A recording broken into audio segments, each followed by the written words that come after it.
vamos falar um pouco do Vila Nova Artigas. João Batista Vila Nova Artigas nasceu em Curitiba no dia 23 de junho de 1915. Estamos agora comemorando o centenário. Mas ele faleceu no dia 12 de janeiro de 1985. O Artigas nasceu em Curitiba, tem mais 2 irmãos, filho da Alda e do Brasílio Artigas, e viveu pouco tempo em Curitiba, porque teve um episódio, quando o pai faleceu, ele ficou só com a mãe e os irmãos, eles se mudaram para o interior do Paraná. A mãe professora teve uma influência muito importante na formação e na cultura do arquiteto. Bom, eu digo isso porque ele, nas memórias e nas entrevistas, ele sempre volta a esse ponto de que ele carrega consigo sempre a melhor formação que ele teve e dedica sempre isso a ter tido uma mãe professora que desde muito pequeno influenciou positivamente, dotava de cultura os irmãos. E ele foi alfabetizado pela própria mãe, mudaram-se para Teixeira Soares, e lá ele viveu até 9 anos. Teixeira Soares é uma cidadezinha no interior do Paraná, pertinho de Ponta Grossa. E mais tarde ele volta para Curitiba para fazer o ginásio. Naquela época era quase uma aventura, um processo concorrido de ingresso dos meninos nesse ginásio paranaense, onde ele vem estudar. E ele discorre muito bem sobre isso, ele conta mais tarde que era difícil, mas ele, enquanto filho de viúva, não podia dar muito trabalho, então era um garoto estudioso e isso foi comprovado nas pesquisas que a filha dele veio a fazer aqui em Curitiba, descobriu assim, as notas excelentes e os boletins com nota 10, sempre em matemática e em desenho. E isso ele conta assim com o apreço de que foi talvez uma sementinha para a formação do arquiteto, o amor pela matemática e pelo desenho.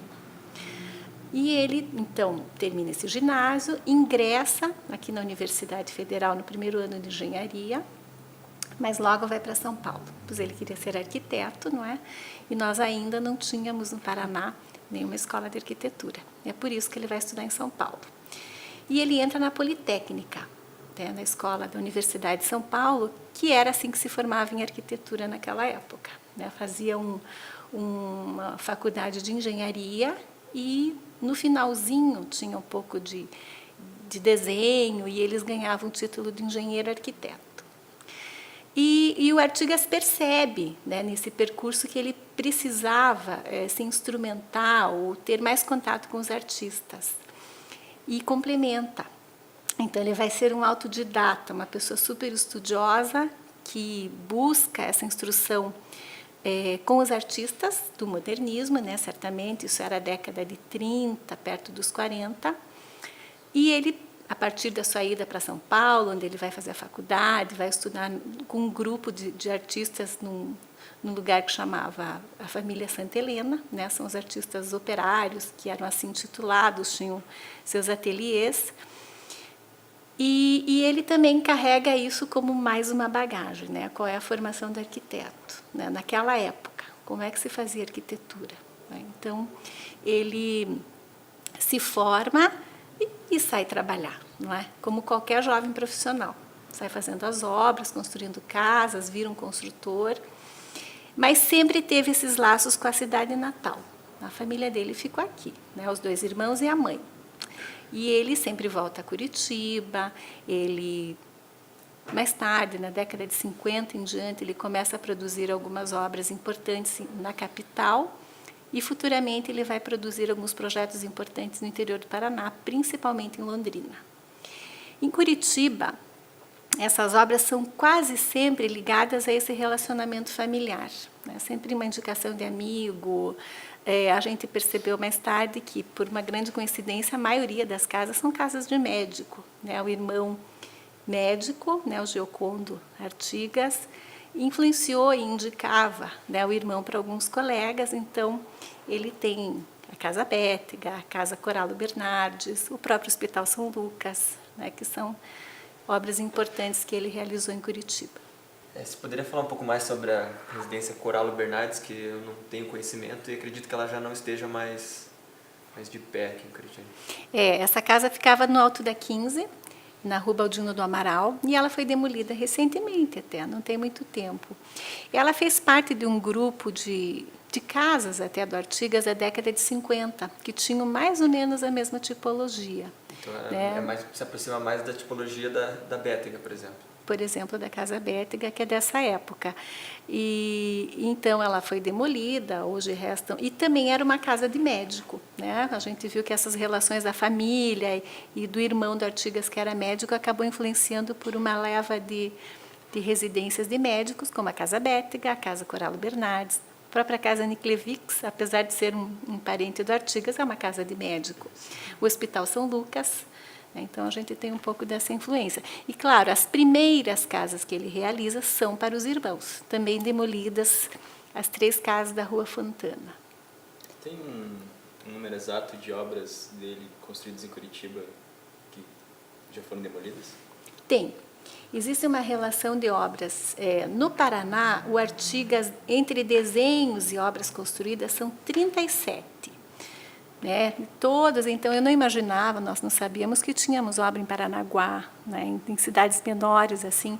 Ele fez muitas coisas, posto de gasolina, residência, garagens, várias coisas. Então assim, essa relação de residências foi mais em Curitiba e depois em Londrina ele tem uma atividade de edificações públicas, né? Como a rodoviária, a Casa da Criança, né, um hospital, clubes, quase, na maioria são edificações públicas e poucas residências, algumas em Apucarana, então isso a gente tem mapeado, né, oportunamente acho que vocês podem conhecer essa lista. Só que eu acho importante... Acho que eu vou passar para vocês uma imagem aqui. Né? Importante frisar que a ligação com Londrina, ela não passa necessariamente por Curitiba, apesar de ambas estarem no Paraná, porque Londrina é uma região meio independente, o crescimento econômico passa mais por São Paulo do que por Curitiba. Então, o fato de ele ser contratado para ser Londrina não porque ele fosse paranaense, porque ele era atuante em Paulista, assim como basicamente toda a arquitetura de Londrina e da região norte como um todo, esse norte novo, é uma expansão da arquitetura paulista. Tanto que hoje interessa mais até aos paulistas esses estudos que muito mais passando do que aqui por Curitiba. Então, essa ligação é importante ser frisada.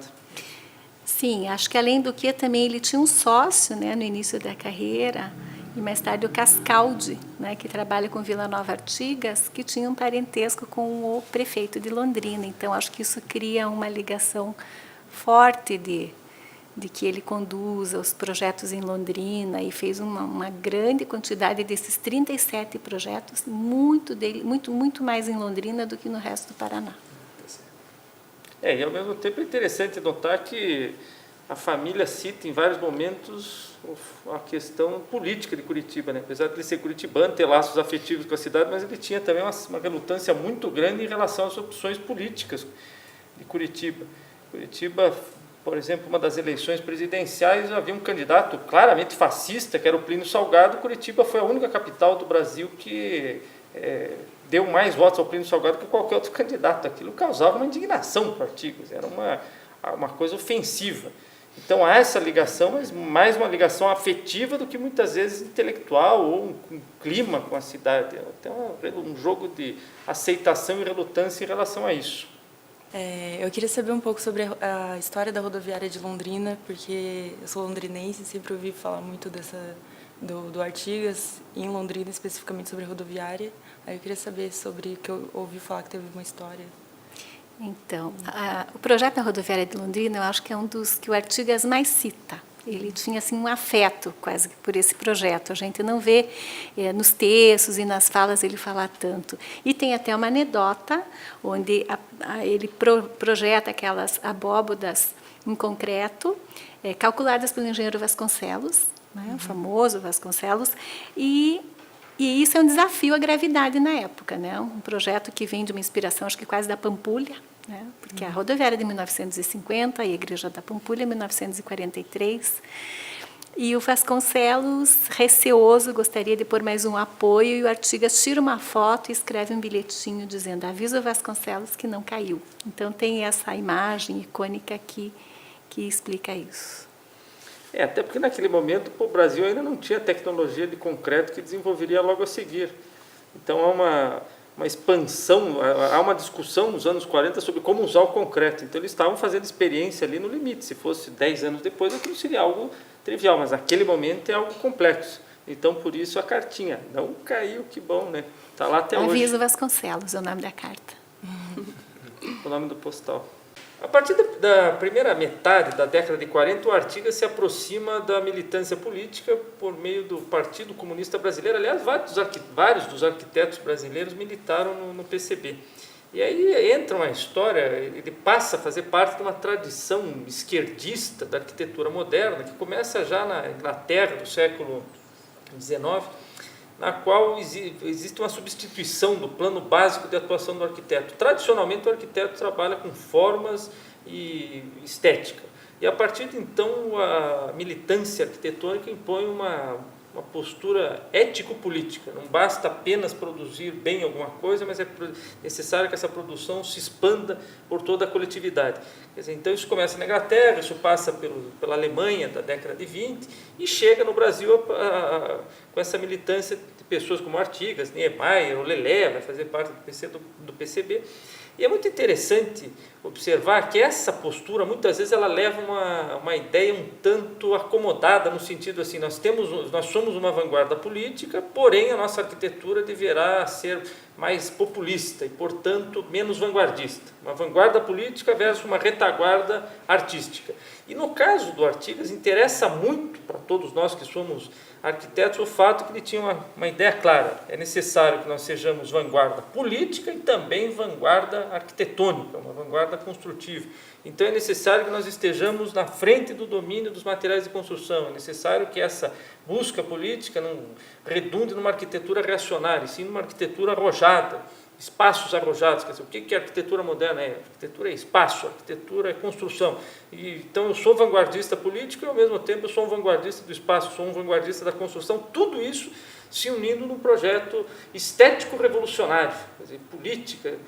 Se a gente pensa o Artigas nesse sentido, é mais ou menos como um Glauber Rocha, por exemplo. Não basta fazer um cinema engajado, é necessário fazer um cinema politicamente engajado e esteticamente engajado. Então, a mesma coisa acontece com a arquitetura. Então, nesse sentido, eu acho que a mensagem do Artigas ela se amplia e ela se mantém até hoje. Quer dizer, é uma arquitetura, é um pensamento que nos influencia tanto politicamente quanto arquitetonicamente, esteticamente, construtivamente. Então, agora há pouco foi falado a questão do concreto. Então, é preciso dominar o concreto e levar o concreto ao limite, levar o concreto ao extremo, assim como o pensamento social deverá ser levado ao extremo. Na universidade, a gente tem isso do Artigas até hoje, né? Tipo, com trabalhos como Escritório Modelo, que é um trabalho que busca levar o conhecimento acadêmico às comunidades. Eu vejo assim que o Artigas influencia no sentido de arquitetura para todos e em como essa função social do arquiteto, assim, tentar se situar em onde a arquitetura está agora, o que nós produzimos e como ela chega, para quem ela chega. E então essa questão. Então, mas uma função social aliada a uma pesquisa formal e estética. Tudo isso somado num produto revolucionário. Irã, desculpa. Será que, por exemplo, as pessoas que estudam Artigas costumam dividir ele em 3 fases, digamos assim, né? Aquela primeira fase wrightiana, onde ele tinha uma grande influência do Frank Lloyd Wright. Em certo momento parece que ele começa, por uma questão de posicionamento político em relação aos Estados Unidos também, ele começa a se influenciar mais pela arquitetura Le Corbusier, não nega jamais essa influência dele do Wright, e eu acho que ele imagino que seja nesse momento que ele começa a ter essa relação com a militância política que você acabou de comentar. Então, mas você acha que essa questão que ela comentou agora da função social do arquiteto, que sempre que a gente fala do Artigas essa questão vem à tona, será que é mais por questão política mesmo que ele pensava nessa função social do arquiteto, ou era uma coisa mais pessoal, assim? A partir do momento que faz parte de um grupo, isso passa a ser o pensamento daquele grupo. Porque aí entra a ideia de... Não pode ser apenas entendida como uma coisa individual, porque ele fazia parte de uma comunidade de arquitetos, e aí é uma coisa muito interessante da militância paulista. Eles agem em grupo. os cariocas, eles, às vezes a gente vê assim posicionamentos muito individuais, apesar que existe um grupo carioca, mas há uma tendência que as posturas assumam um caráter mais individual. E no caso da militância paulista, até porque eles eram professores, eles tinham que dar um passo, cada passo que eles davam, eles tinham que justificar o que estava acontecendo, por que eles faziam daquela maneira, e a militância no partido também impunha isso. Então, os passos são muito organizados, assim, tudo tem uma motivação. Então, vamos, por exemplo, trabalhar com concreto. O concreto, a partir da década de 40, é o grande material de construção da arquitetura brasileira. Então, não trabalhar com concreto seria uma alienação. Então, necessitamos trabalhar com este material. Porém, em nome da boa arquitetura, é necessário que nós levemos esse material ao extremo. Aí entra toda uma conjuntura de pensar todos os fatores da arquitetura a partir dessa questão social. Porque, lógico, que aí, num determinado momento, se pode entender o arquiteto como um produtor de casas de madames. Não é o que ele faz. Sim. É aquilo, o Fourier dizia isso. O Fourier dizia que existem arquitetos que se incomodam com a harmonia do mundo, enquanto outros se incomodam com portas de armário. O Artigas, com certeza, se incomoda com a harmonia do mundo. Sim. Então, tem que produzir uma arquitetura melhor numa cidade melhor. E essa cidade é um bem coletivo e todos têm que se E que não necessariamente esteja relacionado, quando fala função social, não necessariamente está associado à habitação popular. Não somente isso, em várias questões de ensino. Imagino que esse termo função social do arquiteto, quando se trata de Artigas, realmente está associado a algo muito maior do que isso, que somente essa questão que me vem à mente, pelo menos me vinha quando eu falava de questão social, era essa coisa de moradia para todos. A moradia mas não é cidade social. Cidade, eu cidade, acho que se expande, né? Para o Artigas é assim, ele tem uma acessibilidade de mundo muito grande para as coisas que ele fala, mas é se situar como ser humano nesse universo, e a ferramenta que ele escolheu para atuar nesse universo é a arquitetura. Sim. Então, realmente, as pessoas atrelam só a arquitetura popular, mas não é só isso. Não é só isso. Vocês têm que entender que isso que o professor Irã falou, do discurso político, da militância, dos gestos, ele transformava em arquitetura. E quando você fala de um lado social da arquitetura, pode não estar ligado naquele momento no Brasil à moradia popular. Em algumas instâncias, esse discurso era muito mais forte numa residência, num hospital, numa edificação pública. E isso eram elementos visíveis, né, que a gente tem que saber interpretar, né, como as edificações que têm um espaço semipúblico, que tem poucas barreiras com a cidade, né. Podemos observar o edifício Louveira, que é famoso, de Vila Nova Artigas, em São Paulo, de 1946, onde ele tem uma continuidade de uma praça, as pessoas chegam, caminham por aquelas passarelas e chegam em casa. Então, essa coisa de trazer o lado humanista, né, que todo mundo fala, e de ser um arquiteto que melhora a vida das pessoas, Sim. Era o que ele fazia o tempo todo. Né? Eu acho que, como se citou também, o projeto da FAO pode ser um exemplo muito forte disso, né? Não existe uma transição entre espaço externo e espaço interno. Quando você percebe, já está dentro do edifício e está caminhando e você entra livremente. Pois mas aí entra a questão social, porque o social no sentido mais amplo possível, porque o lote tradicional vai impor um muro, vai impor a cerca. Então estou na calçada, estou dentro da casa. Naquele caso ali, um dos grandes trunfos da FAO e de vários outros projetos realizados, tanto por ele quanto por Paulo Mendes da Rocha, é o uso do chão público. O chão público entra sob a construção. E aí essa entrada do chão público é que faz com que a transição seja suave. Então aqui em Curitiba, na casa que hoje é do Bertoldi, que foi feito por Niklevich, acontece a mesma coisa. A calçada entra. E a mesma calçada, o mesmo piso da calçada do passeio público, no caso, entra no lote. Então, seria como se a calçada entrasse dentro do lote. Então, isso é pensar uma cidade mais generosa. Então, não é necessariamente só fazer habitação social, só pensar se o cano... Muitas vezes fica nessa visão, assim, é preciso que uma casa, em vez de ter 5 metros de cano de esgoto, tenha 4,5, e só isso vai justificar o pensamento social. Isso é um funcionalismo muito duro. E esse funcionalismo, muitas vezes, leva a uma cidade desumana. Então, é necessário pensar todos os aspectos da cidade todos eles de uma maneira harmoniosa, e aí sim nós teremos uma sociedade mais justa. E é isso que o Artigas e os grandes pensadores queriam. É lógico que aí entra nessa militância política, sempre entra, aliás, em qualquer instância, em qualquer grupo político, em qualquer grupo musical, sempre vai ter aqueles que vão levar à frente o discurso e aqueles que vêm atrás, assim, entendem as coisas todas pela metade e acham que fazer social é simplesmente fazer casa popular. Isso é um discurso muito pobre. Bom, tem o fato também da viagem do Artigas até então União Soviética, né?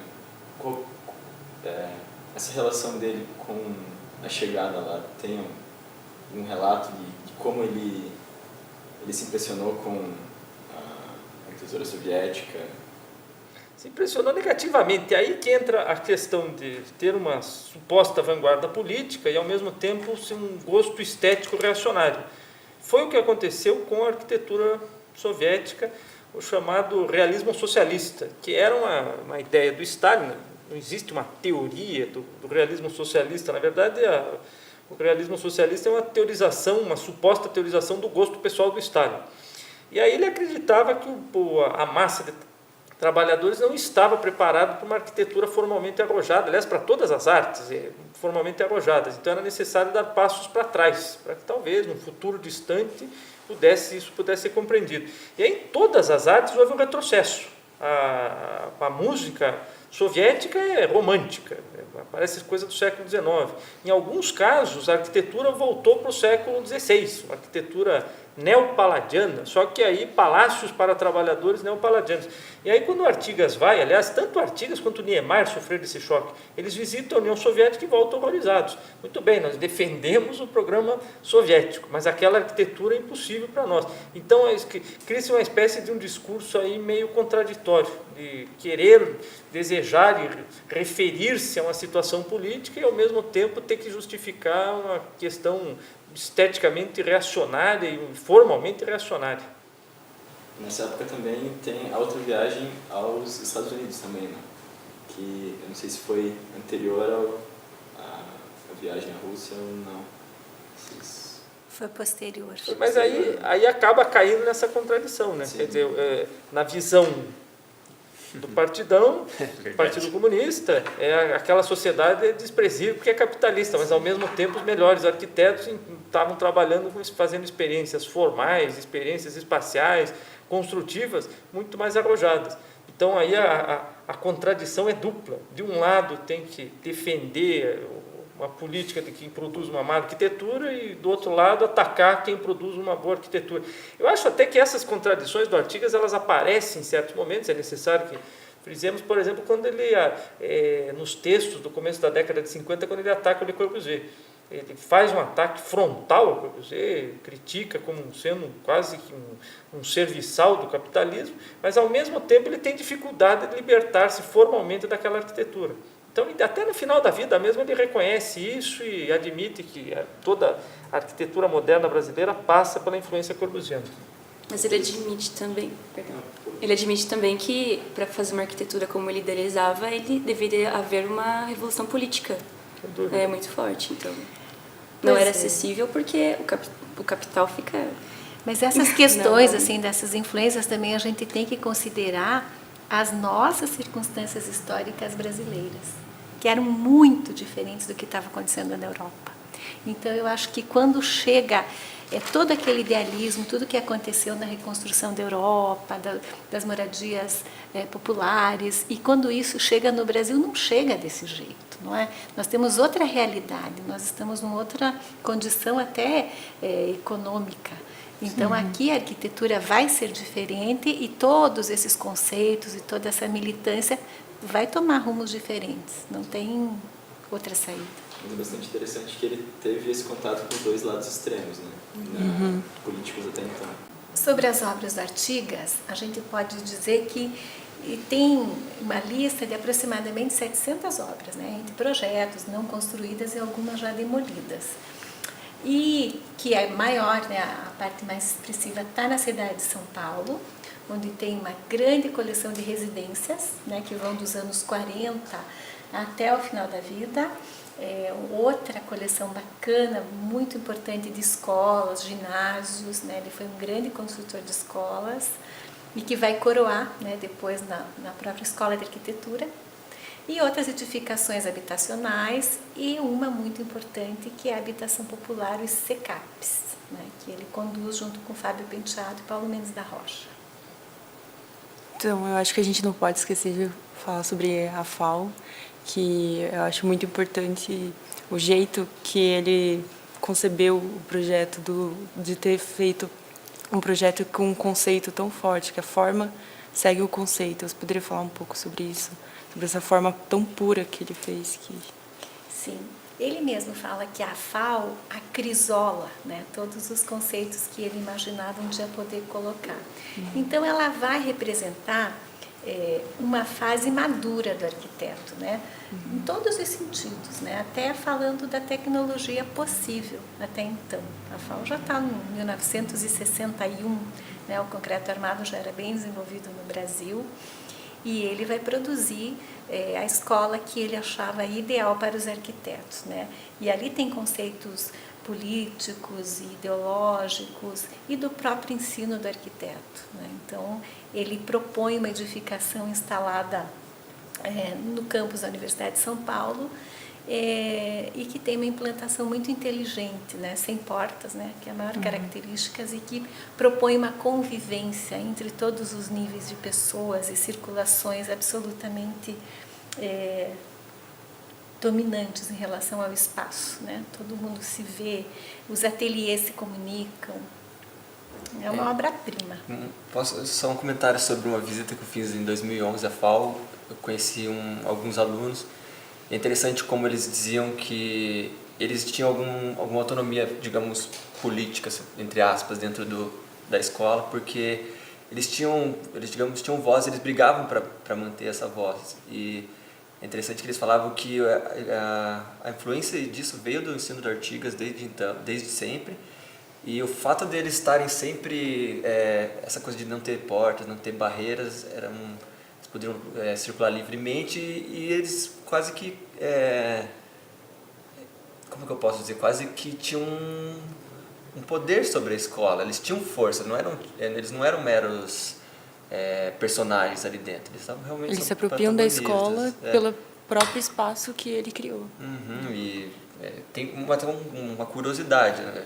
Que eles observavam que o fato dos alunos estarem no pavimento superior era como se fosse quase um conceito de tipo, os alunos estão acima de tudo ali dentro daquela escola, sabe? Isso um relato de alguns alunos lá da FAO. Pois é, a rigor, quando a gente pensa na história da arquitetura moderna brasileira, não dá para separar da história do Corbusier, que acaba influenciando duas vezes, né? Quando cria o purismo e depois com o brutalismo. Acaba até sendo a grande diferença entre escola paulista e escola carioca, se nós pensarmos num sentido mais amplo. Mas quando essa passagem, muitas vezes a gente se prega num determinado movimento, como se tem que o purismo, depois vem o brutalismo, quando na verdade é uma transição que ocorre devido a um domínio conceitual cada vez maior, tanto um domínio de espaço quanto um domínio de técnicas construtivas. Então, quando o Artigas faz a rodoviária de Londrina e o calculista tem um temor em relação a estrutura se vai resistir, quando chega 10, 15 anos depois, eles têm um domínio completo daquilo. Então, a construção se expande, o vão livre se torna muito maior. E também o conceito do espaço, porque talvez é isso que vai distinguir todas aquelas experiências anteriores da arquitetura moderna, anteriores ao edifício do MES, muitas vezes elas são qualificadas de moderna, mas a gente percebe que não é moderno. O que tem ali? Na verdade, é um espaço moderno que não está ali presente. Ainda existe um painel, uma parede limpa. No caso do Warschau Chic, por exemplo, a parede é limpa, as formas são simplificadas, mas o espaço ainda é o espaço tradicional, o espaço estanque, dividido em cômodos. A partir do MES, aquilo começa a se soltar. Quando chega na FAO, aquilo está completamente solto, o domínio de criar ambiente simplesmente dispondo planos de parede, não ter cobertura para o lado, não ter fechamento nas laterais, dividir um ateliê daquela maneira. Então, essa passagem que vem do purismo para o brutalismo é isso, é domínio técnico e é domínio conceitual, e vai se expandindo cada vez mais. E chega talvez ali no auge até, e depois, digamos que existem os grandes mestres e sempre existem os diluidores, né? Aí vem uma geração seguinte assim que entende as coisas meio pela metade e às vezes acaba exagerando na dose, e aí o espaço quase que desaparece, e aí até logo depois aquilo vai entrar em crise. Mas eu diria que na FAO, ali, quando se faz um relato como esse, é justamente essa concretização do espaço fluido, a fluência do espaço contido, como é que é a crisola? Crisola. Acrisolado dentro de um volume claramente definido. E é interessante que existe uma modularidade estrutural, uma rigidez estrutural muito não funcional, muito racional, digamos assim. Mas existem esses espaços fluidos, quando você percebe um corte na FAO, por exemplo, você consegue ver a diferença de pés direitos, tudo sobre uma mesma cobertura.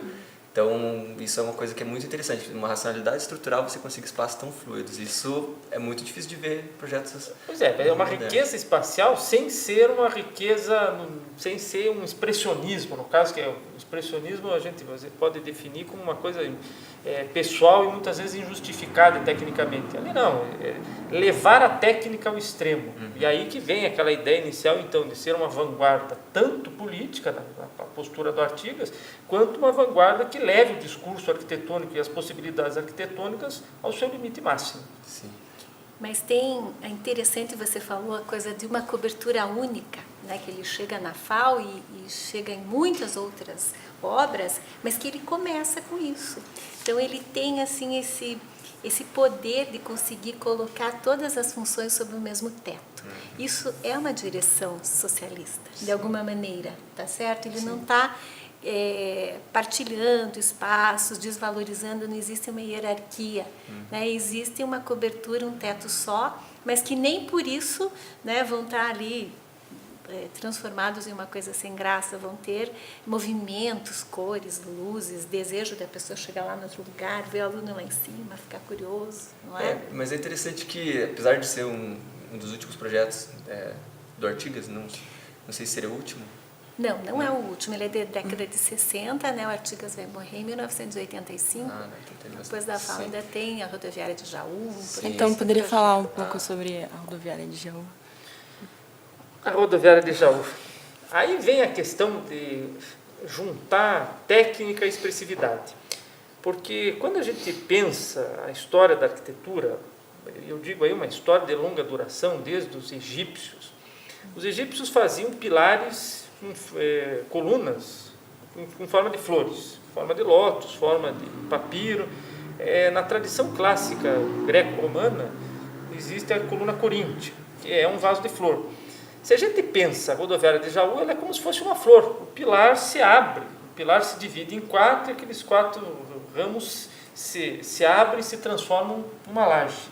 Se nós olharmos aquela rodoviária, aquela disposição de pilares, ela se assemelha, seria como se fosse uma atualização levada ao extremo da velha coluna papiriforme egípcia. Quer dizer, isso é expressividade. Se chegar alguém lá e for julgar a rodoviária a partir de critérios técnicos, vai dizer, a rodoviária funciona, o espaço está muito bem resolvido, a laje, inclusive, se resolve muito bem na medida em que ela se converte em pilar. Agora, quando a gente olha essa questão histórica, você descobre uma segunda camada de significações.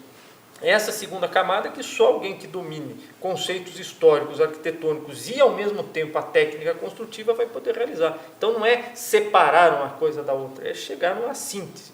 Em obras como essa, ele chega a uma síntese maravilhosa. É uma das grandes obras dele, com certeza, é a Rodoviária de Jaú. Que é de 1973. Né? No espaço público, eu acho que ele traduz bem assim, essa questão do conceito. E nas casas, assim, o que vocês acham que seria assim, uma casa que traduz o Artigas? Existe essa casa? Que seria a excelência do Vila Nova? Gisele Portela, você eu não convive sei, com uma casa do Artigas? Eu fico pensando que, uma vez eu vi o Paulo Mendes da Rocha dizer que o arquiteto faz sempre a mesma casa, a mesma obra. Então, talvez a gente podia falar assim, as moradas do Artigas são sempre uma casa do Artigas, né? Então, elas podem ter passado por técnicas diferentes, né? Desde a casinha muito simples, né? Com um conceito muito mais genuíno, onde ele faz para si mesmo, é a casa do arquiteto. Depois ele migra para outras técnicas, outras fases, e chega nas casas brutalistas, a gente diria aquelas de concreto aparente, que fazem parte de uma uma fase, diríamos, mais introvertida do Vila Nova Artigas, onde as fachadas quase sempre são cegas. São sempre casas do Artigas, né? Não teria uma casa, elas podem ter desenhos e técnicas variadas, mas elas vão ter sempre um propósito de atendimento, de uma inteligência da implantação no lote, de uma circulação bacana, da insolação, das lições de arquitetura que todos vocês aprendem todos os dias. Então, a gente pode dizer que a Casa do Artigas também pode ser a FAO, também pode ser alguma outra edificação, né? Então, são conceitos de que é um abrigo, né? É um teto, né? É o casa como uma sentido. pequena cidade, Uma cidade é uma grande casa, ele dizia isso. Então, assim, as moradas do Artigas, a gente não vai dizer uma casa parece mais com Artigas, não é? Mesmo porque é o sentido da casa, como é que ele atendia as pessoas, como é que ele pensava nas crianças, como é que ele pensou em instalar o quarto da empregada no corpo da casa, não é? Como é que ele tratou das fachadas dos fundos ou das dependências de serviço. E isso faz parte da arquitetura do Artigas e são resolvidas com grandes princípios, né, éticos e humanistas em todas as obras. O que é bastante interessante também é, voltando um pouquinho dessa relação do Artigas e a técnica, o desenho que ele busca para os pilares, os desenhos complexos, em que a cada obra, aparentemente, ele busca esse desenho novo, diferente, até culminando talvez na casa Elsa Bercó, em que ele talvez exprime o sentimento dele também através daqueles pilares. Então, os pontos de apoio. Os pontos de apoio, especificamente. Exatamente, são acho que paradigmas, assim, uma coisa importante da obra do Artigas é se falar. A gente tem que inserir também isso na arquitetura mundial dos anos 60. Há uma tendência dos anos 60, até um rebuscamento projetual no sentido de as coisas, digamos que a arquitetura dos anos 30, 40 para um pouco, logo do pós-guerra, ela busca uma linguagem moderna. Essa linguagem se assenta, essa linguagem é sistematizada. E aí eles passam a projetar itens do projeto arquitetônico. Quando eu digo eles, assim, os arquitetos quase que do mundo inteiro. Então a gente pega um Paul Rudolph, pega um Artigas, pega arquitetos alemães, eles estavam como que isolando trechos do projeto e detalhando esses trechos ao máximo. Um pilar, uma parede, uma porta. Então aí há uma tendência que não é só dele, embora ele realize isso muito bem, mas é algo assim que uma geração inteira dos anos 60 realizou. Mas ele é premiado por isso, né? Pelos pontos de apoio. O prêmio Auguste Perret, quase quando ele já está um pouco antes da sua morte, quando ele vai participar daquela banca, né, em 1984, ele foi premiado, né? Onde tem aquela frase famosa do Auguste Perret que fala: é preciso fazer cantar os pontos de apoio. E ele mesmo reforça, né, que o que interessa a ele é as formas pesadas chegarem diante do solo e dialeticamente negá-las. A gente veio da Universidade Tecnológica Federal do Paraná, que leva o nome do Vila Nova Artigas no centro acadêmico. Então, desde calouro, a gente conhece, é bem forte a imagem dele para a gente, não só pelo centro acadêmico, mas pelos professores, pela influência que ele sempre teve na própria universidade. Então, isso sempre instigou a gente a conhecer mais sobre a vida dele, sobre a trajetória dele. E o que mais assim me encanta mesmo nisso é não só a questão dele ser apaixonado pela arquitetura, por ser arquiteto, mas também por ser professor. Porque é bem nítido assim nas entrevistas que ele fez, assim, a paixão que ele tinha em dar aula. Então eu queria saber um pouco mais sobre essa trajetória acadêmica dele. Bom, nós não fomos alunos do Artigas. Mas assim, o Vila Nova Artigas ingressa na universidade com 25 anos, não é? Ele vai ser assistente do professor Anhaia Mello, que era o professor coordenador do curso de arquitetura, talvez essa figura na época. E ele vai apoiar essa nova escola de arquitetura que estava nascendo na Universidade de São Paulo, E mais tarde ele vai propor uma mudança curricular e desde os 25 anos até ele morrer, ele é professor, né? Então ele divide a atividade de arquiteto com a atividade de professor e participa sempre das instituições profissionais como o IAB, né? Era um professor eloquente. A gente tem poucas imagens e discursos e falas, mas a gente sabe também através dos alunos do Artigas que chegaram até a gente e contavam. Alguns imitam traquejos, outros contam que quando o aluno fazia pergunta muito tola, o Artigas desligava o aparelho de surdez e não ouvia nada, né, para não ouvir tanta bobagem. E mais tarde ele é cassado, né, na época da ditadura, ele vai ser afastado da universidade e é então aí que entra a figura do Paulo Mendes da Rocha, que vem a substituir o Artigas. E foi cassado por questões políticas ou questões de ensino? Essa é uma coisa que para mim nunca ficou clara. Porque ele era do Partido Comunista? Certamente, ele tinha um nome na lista, né, dos comunistas, que naquela época a ditadura militar era muito facilmente. Mas eles muito meio que claro. relacionavam professores de artes como...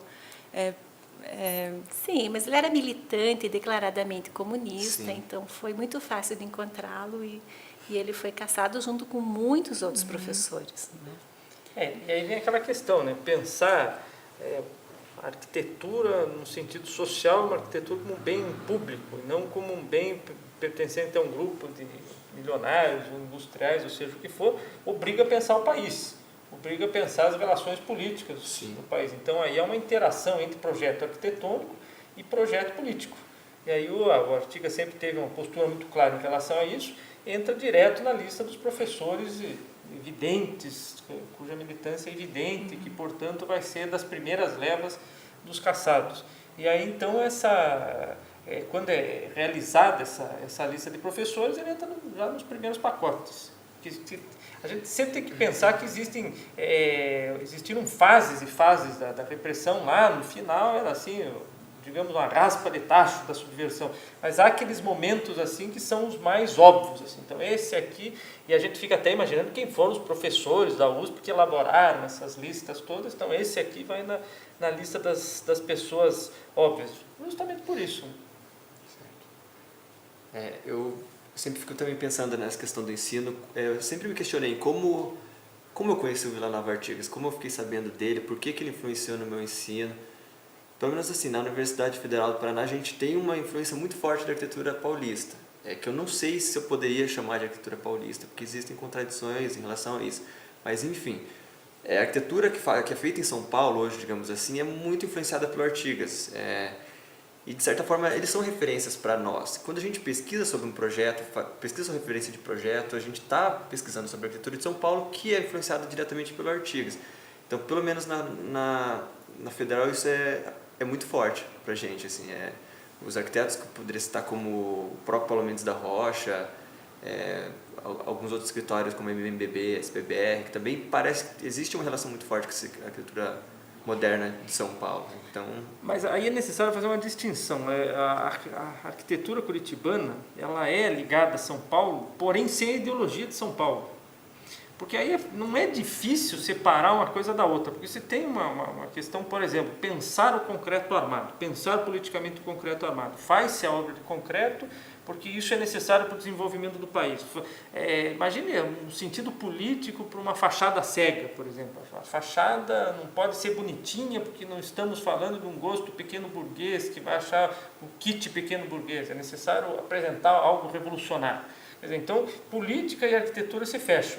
Agora, é muito fácil isolar uma coisa da outra. Dizer, essa fachada é bonita porque é bonita. Essa fachada, que legal, vamos fazer espaços de concreto armado. Vamos fazer grandes vãos simplesmente numa disputa. Assim, eu faço um vão de 50 metros, ela faz um vão de 60, você faz um vão de 70. Então, isso é melhor porque você fez o vão de 70. Então, muitas vezes, essa ideologia é deixada de lado. E aqui eu acho que no caso da arquitetura de Curitiba, que não é arquitetura paranaense, porque sempre teve uma conexão, o norte do Paraná conectado diretamente com São Paulo de uma maneira diferente com que nós passamos por aqui.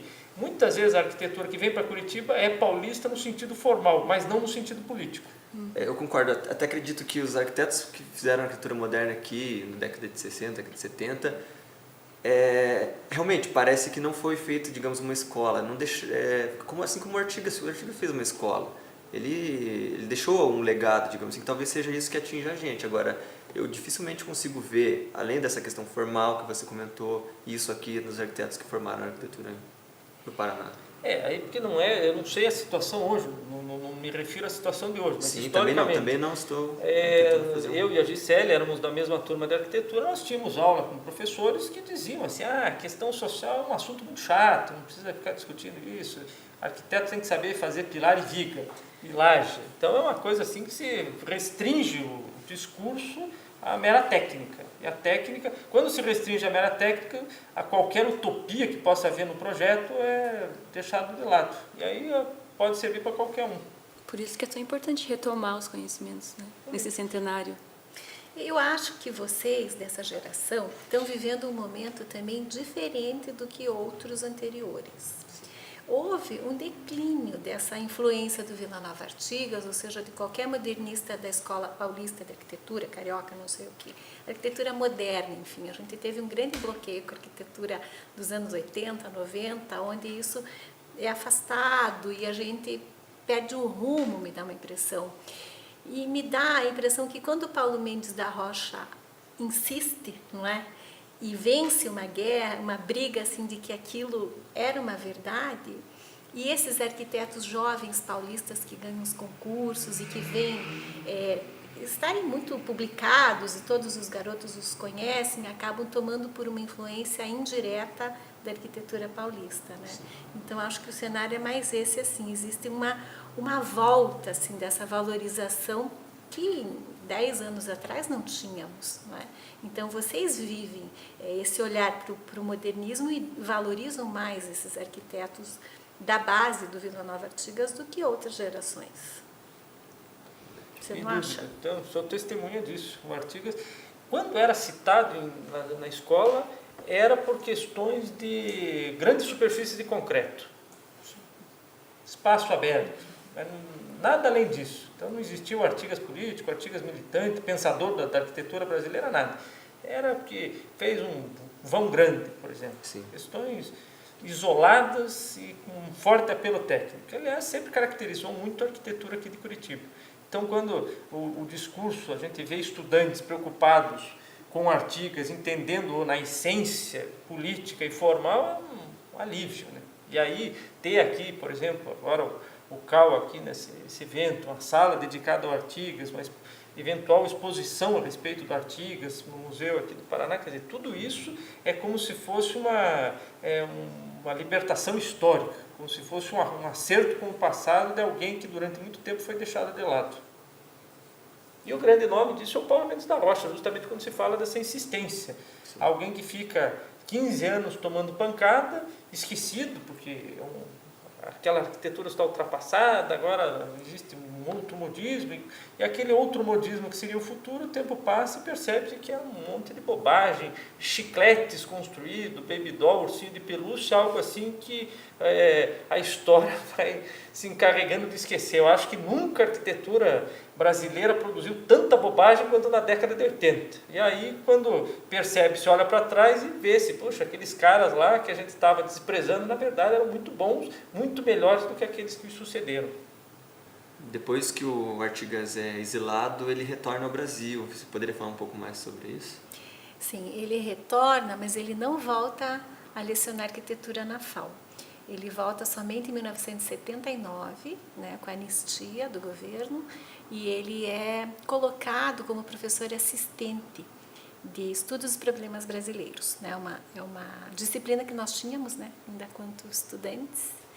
E ele não dá aula de projetos, mas as aulas dele eram muito procuradas, todo mundo queria ouvir o Artigas mesmo assim. E ele voltou e logo se afasta e não participa mais tão ativamente do ensino na FAU. Mesmo porque, isso era em 1979, ele vem a falecer em 1985. Então, diz que ele volta no início dos anos 80 para a formatura do filho e, infelizmente, volta em 1984, quando ele é convencido pelos colegas a participar de uma banca para a efetivação dele como mestre, né, para ser aprovado, né, como carreira de docente, mas ele já estava doente, enfim, foi um episódio humilhante, assim, né, ele ter sido colocado à prova pelos próprios colegas que não fizeram assim, dessa maneira. Foi quase que uma homenagem, todo mundo tomou esse momento como histórico e não foi uma banca convencional. E aí, em seguida ele vem a falecer, né, em 1985. É muito importante retomar o conhecimento do Artigas nesse momento político que a gente vive hoje, para se situar como profissional e como a gente pode interferir ou contribuir com a realidade do nosso país. Então, daí vem a importância dessa comemoração dos 100 anos do Artigas. É isso aí, esse ano a gente comemora os 100 anos de nascimento do Artigas. Muitas atividades estão acontecendo pelo Brasil, pelas escolas, pelas instituições, por pesquisadores, descobrindo inclusive novas obras que não se tinha conhecimento. E é um momento bacana de se revisar, de ver o quanto ele ainda é atual, não é? Quanto as falas dele são pertinentes a qualquer momento, e principalmente para os estudantes, né, que podem reconhecer e chegar mais perto do Vila Nova Artigas a partir dessas pesquisas e dos materiais que estão aparecendo por aí, como esse documentário que foi brilhantemente gravado e é uma sequência de depoimentos de amigos muito próximos de Artigas. E aí o tempo é o senhor da razão, né? O tempo passa e aí a gente pensa, seja na arquitetura, seja em qualquer expressão artística. Na década de 60, na Inglaterra, existiam 1000 bandas. O tempo passa, a gente sabe que essas 1000 bandas podem ser compreendidas a partir da audição dos Beatles, The Who, Rolling Stones.